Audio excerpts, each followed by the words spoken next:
Hi, I'm Peter Schweizer, and this is The Drill Down, where we drill down on cronyism and corruption in Washington, D.C.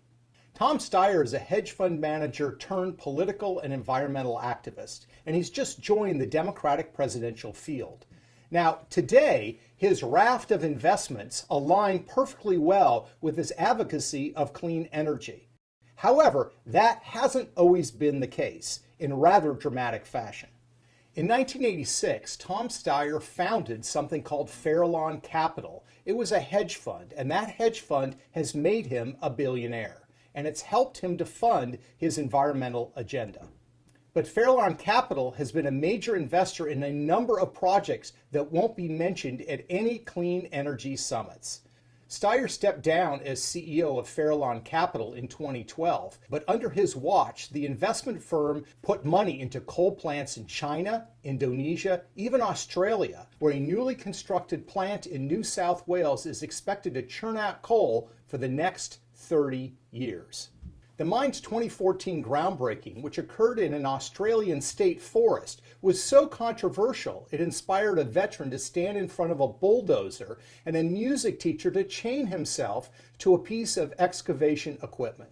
All told, the coal mines increased their production by more than 70 million tons of coal since getting investment from Steyer. As the New York Times noted, that's more than Britain consumes annually.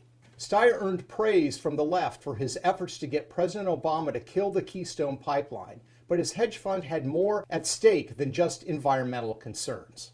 In the first quarter of 2012, while Tom Steyer was bundling campaign contributions for Obama's re-election, Steyer's company was invested in a competing Canadian pipeline company, Kinder Morgan, which stood to benefit when the Obama administration refused to approve the Keystone Pipeline. But that wasn't the only time Steyer's investments benefited from Obama administration decisions. Because of his financial support of Obama's candidacy, Steyer enjoyed high-level private access to the White House. Steyer met with numerous senior White House officials, including both Rahm Emanuel and Bill Daley when each was White House Chief of Staff, and also White House Counselor John Podesta. As Steyer availed himself of this access, his firm was cashing in on purchases of coal-related stocks while the Obama administration was declaring a war on coal.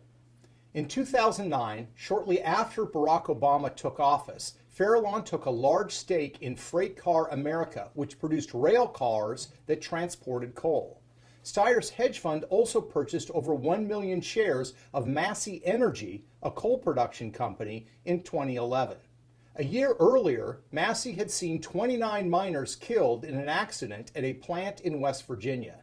Steyer knew something about investing in heavily regulated industries. In the mid-1990s, his firm invested in the emerging Russian market, including oil, as those sectors were being privatized by the Russian government.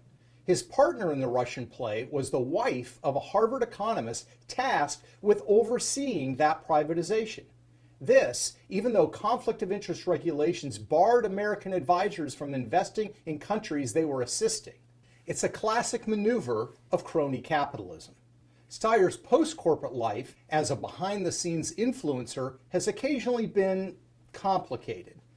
Oregon Governor John Kitzhaber was forced to resign in early 2015 over his connections to Steyer, who donated through his charitable trust more than $3 million to something called the Energy Foundation. In turn, the Energy Foundation made payments to a woman named Sylvia Hayes, who happened to be Kitzhaber's energy advisor and fiancée. Steyer now enters the presidential race pledging to spend $100 million for climate change and political reform. His body of work, however, suggests that whatever steps Steyer pledges in the name of a better environment, his track record in politics and investments is hardly what I'd call clean.